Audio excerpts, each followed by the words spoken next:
Actually, make sure when you receive the paper, it's extended, as you can see here.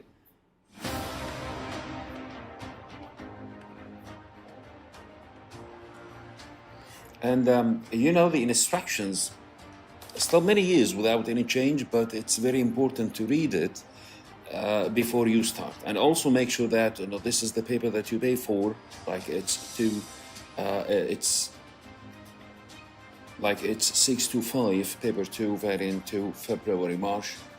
This is the variant that we're gonna solve right now. And make sure that you have May, June, October, November, or whatever the session you pay for. And the time allowed for this paper is 45 minutes, and there is no reading time. Once when you receive the paper, there is no reading time. It's just the time once the invigilators ask you to start, they will count the time 45 minutes for you. And as you see here, you may use multiple choice answer sheet. It will be given to you in the exam hall. Soft clean eraser. This is, please take yours with you. Soft pencil. Pencils are available everywhere, but please take yours with you. It's supposed to be soft to avoid any scratch or over scratch in the paper that you have. The instructions, there is no change unless if you take a look here. The graph, the acceleration, we used to use it as 10, but actually starting from this year, we're gonna use it 9.8 meter per second square, right? This is very important. It was 10 before. But the rest of the instructions, it's still the same. Like we have 40 questions, each question awarded 1 mark for you, and we have 4 choices, all of them wrong except one. And this is what you need to investigate and reach to. Write with soft pencil in the answer sheet, write your name and center number and candidate number in the sheet provided to you, right, in a clear way. My advice, write your name and your family name using capital letters and a little space between each name. This is a good idea. You don't have to use correction fluid. That's why you have an eraser paper 2, so you can use it whenever you change your mind in the answer, so you can choose the correct one. And also the acceleration, as we said, has been changed from 10 to 9.8 meter second minus 2, or meter per second square. The total marks, as you see here, is 40 marks, and each correct answer will score 1 mark for you. And any rough working should be done on this question paper, and believe me, no one will see it, right? So do your rough paper or do your rough working in this paper, and no one will see it. It's just your calculation. If you want to remind yourself by something, it's up to you, but don't write in the answer sheet any scratch or rough working. In question 1, which list contains 2 scalar quantities and 2 vector quantities?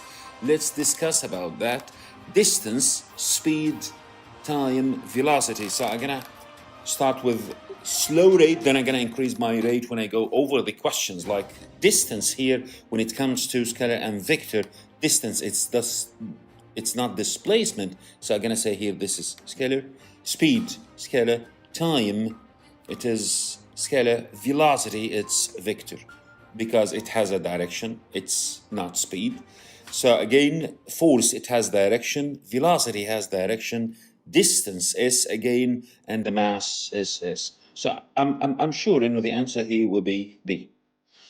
So we'll still investigate the answer C, like mass, scalar energy, scalar temperature, scalar momentum vector.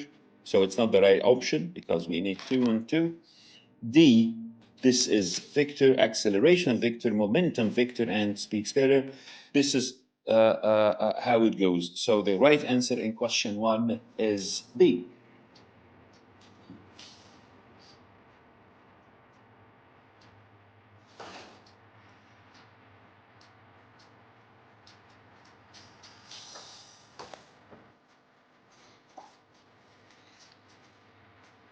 In question 2, what we have here, the diagram shows the speed time graph for a car.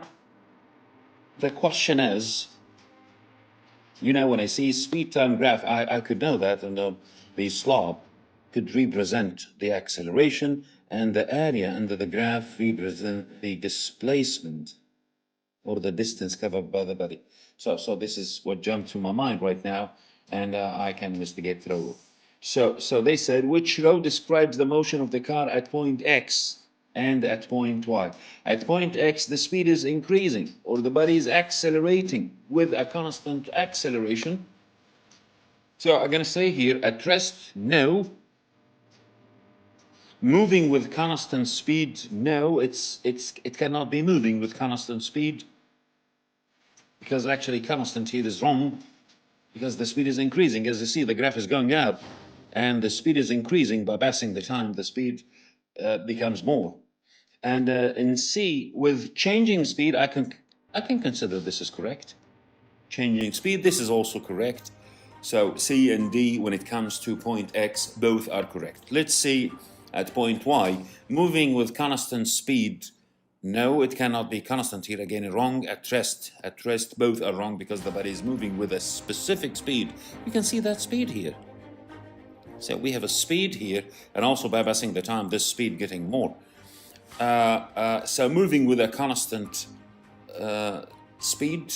So I'm gonna say moving with a constant speed at point Y. Yeah, because at Y here, the speed is constant. So depending on that, the body will move with a constant speed. So depending on that, the right answer will be D. In question 3, 4 objects are moving in a straight line. The table shows the distance moved by each object in each second of its motion. So which object is moving with a constant non-zero acceleration? Constant non-zero acceleration, it means the body is speeding up with a constant rate. And actually, when I say distance moved in 1 second, it means all these numbers in the table are velocities, because the definition of velocity, it's the distance covered in 1 second. And they give it to you as a definition, like the distance covered in 1 second. For example, at A here, it's 5. Then in the second it's 5. Then in the third second, it's still 5. In the fourth second, still 5. It means my speed still constant, because I cover the same distance during the same interval times. So the speed here is constant. So I can say the acceleration here is 0, and the velocity is constant, if you want to mention that. So A is not the right option in that case. Then at option B, the speed was 5 meter per second, then the speed changed to be 6 meter covered per second, then 7 meter covered per second, then 8 meter covered per second. I can observe, the speed is increasing by 1 for each second. So the acceleration here is 1, and the velocity is increasing. So I think this is the right answer, depending on that. Here, the speed was 5. Now the speed is 7, increased by 2. Then from 7 to 10, increased by 3. So this is not constant speed. So the acceleration, it's not constant. Increasing acceleration. So actually, I will not choose C. So the distance moved in the first second, if it was 5, then 8. Here we have increment in velocity or in speed like 3. And here we have increment like 6. So actually, this is not constant. So again, I will not choose D. So the right answer here is B. Then in question 4, the drag force in a car increases with speed. At 20 meters per second, the total drag force is 40 Newton. The mass of the car is 1,200 kilogram, and the driving force is constant at 700 Newton. So which statement about the acceleration of the car at 20 meters per second is correct? The acceleration is 0.25 meters per second square, but will decreases as the time passes. Actually, I agree with that initially, and we will back to it when I read the rest. Like, think about it. The acceleration is 0.25 meters per second. Yeah, I can understand that. The dragging force on the car increases with speed. So at 20 meters per second, the total drag force was 400 Newton, and the mass of the car is 1,200 kilogram. and the driving force is constant at 700 Newton. So by a little calculation, you can say, the total force acting on the car equals 700, which done by the engine, minus 400, which is the resistance force. This is the dragging force. So it gives you 300 Newton. And lately, you can find the acceleration. So the acceleration equals force divided by mass. The force is 300 divided by the mass, which is 1200. So I can cancel these zeros. So 3 divided by 12, it gives you the number here, which is 0.25 meter per second square, or you can say Newton per kilogram. As you know, this is the same measuring unit for acceleration. So I'm agree with that. Like the acceleration is 0.25 meter per second, but will decrease as time passes. And usually it could decrease because the speed is increasing here. The total dragging force is that. So the mass of the car is, and the driving force is. So actually here, we have an acceleration. That means, the speed of the car increases, and they told you, the dragging force of the car increases with the speed. It's written here. I can just highlight it. And that means, bypassing the time, while the car accelerating, the speed will increase, so the total dragging force will increase. It means the opposite force will increase, so that 300 becomes less bypassing the time, so the acceleration becomes less. This is what I need to prove to you, right? So the right answer here, initially, I'm going to choose A. Let's discuss the rest. The acceleration is that's correct, but will increase as time passes. Actually, no sign for the idea of increasing here, because actually there is no sign. There is a more force or more acceleration could be done by the engine. There is no sign for that in the question. So the acceleration is 0.5. No, these accelerations, two accelerations are wrong. So I'm gonna choose A in such this question. In question 5, they said rectangular swimming pool is 50 meter long and 25 meter wide. It contains water at a depth of 2 meters. The density of the water is that. What is the mass of the water in the pool? We need to do little calculations here. We can find it using many ways. I could just remind you by density equal mass over volume. So depending on that, the mass, which needed here, equal to density times volume. The density has been given like 1,000 times the volume. We have the volume of the water inside by these 3 dimensions. We have 50, 25, and 2. So I'm going to write here times 50 times 25 times 2. So I'm going to give you the mass, which is density times volume. So by using the calculator to find the answer, you find it's 2 times 100. So it could be 25, and we have many zeros here, like 1, 2, 3, 4. Okay, 1, 2, 1, 2, 3. That's great. So the right answer will be D in such this question. That was easy. In question 5, an object is rising vertically at a constant speed through water. There are 3 vertical forces acting on it.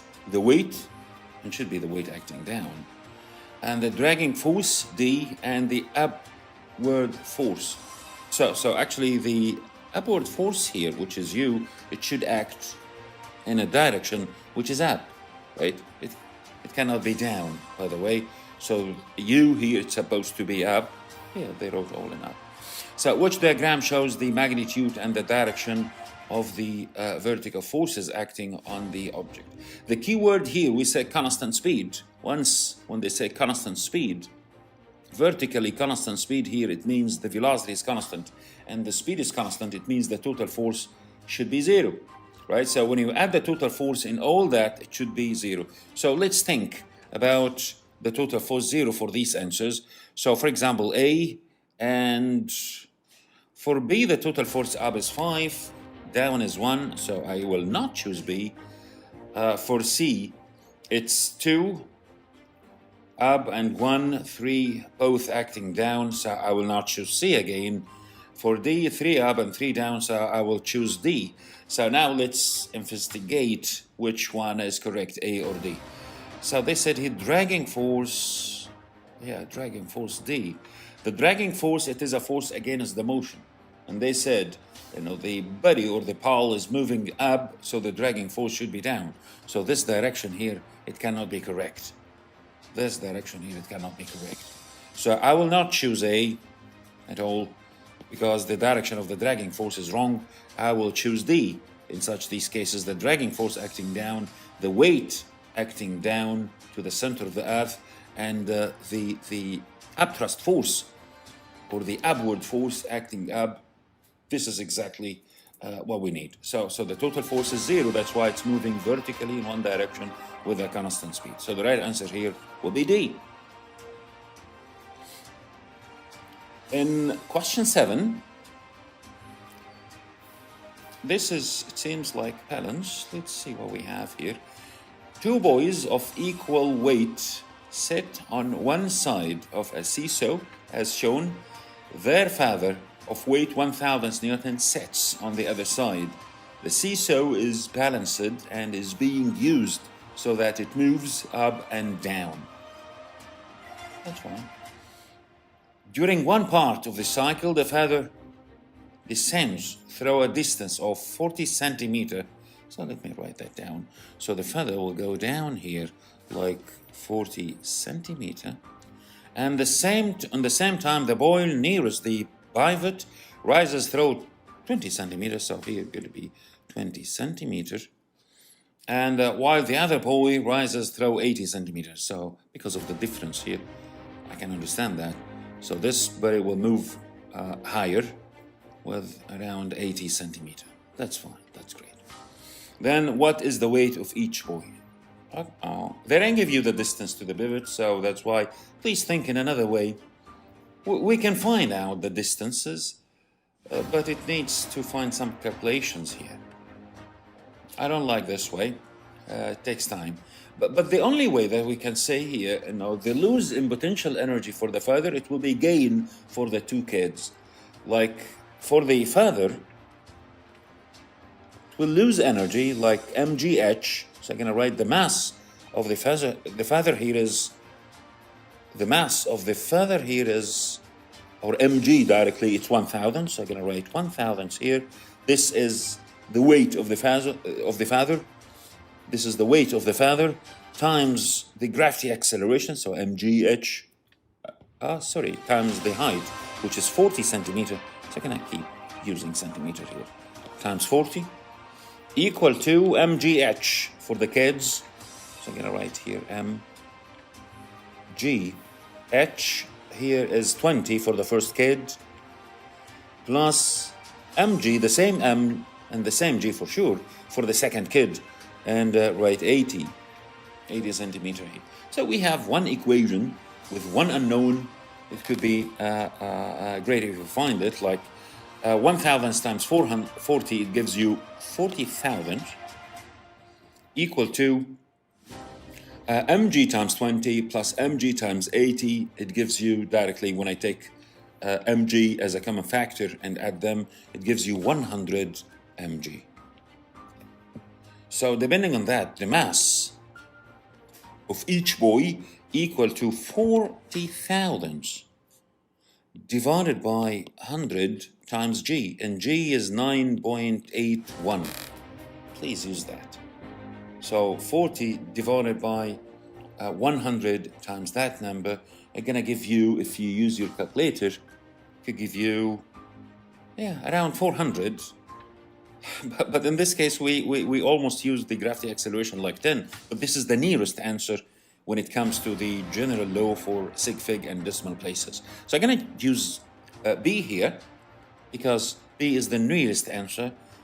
For me, it's a little bit more than 400, but it cannot reach to 600 for sure, right? It's not even 410.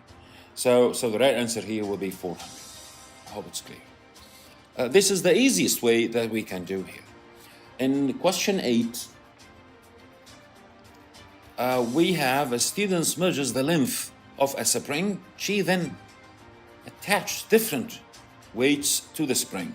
She measures the length of the spring for each weight. The table shows her results. So this is the original length.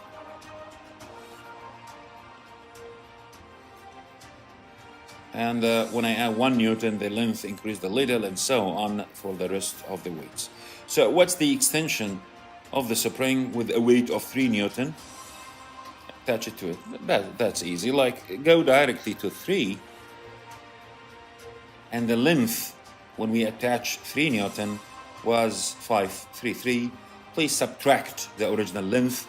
So I'm going to say here, the extension equal to the original length out of the total length. So 533 minus 520 going to give you 13 millimeter according to the measuring unit mentioned in the question. So I'm going to choose the right answer here. It could be D, which is 13 millimeter. That was easy. In question 9, the momentum of a body is changed by a force acting on it for a period of time. So when we change the momentum, and the mass of the body stays constant, so I'm going to change the velocity. This is fine. So which action increases the change in momentum? Let me see what we have here. Doubling the force and having the time. Let's see, any momentum equal mass times velocity, right? And that means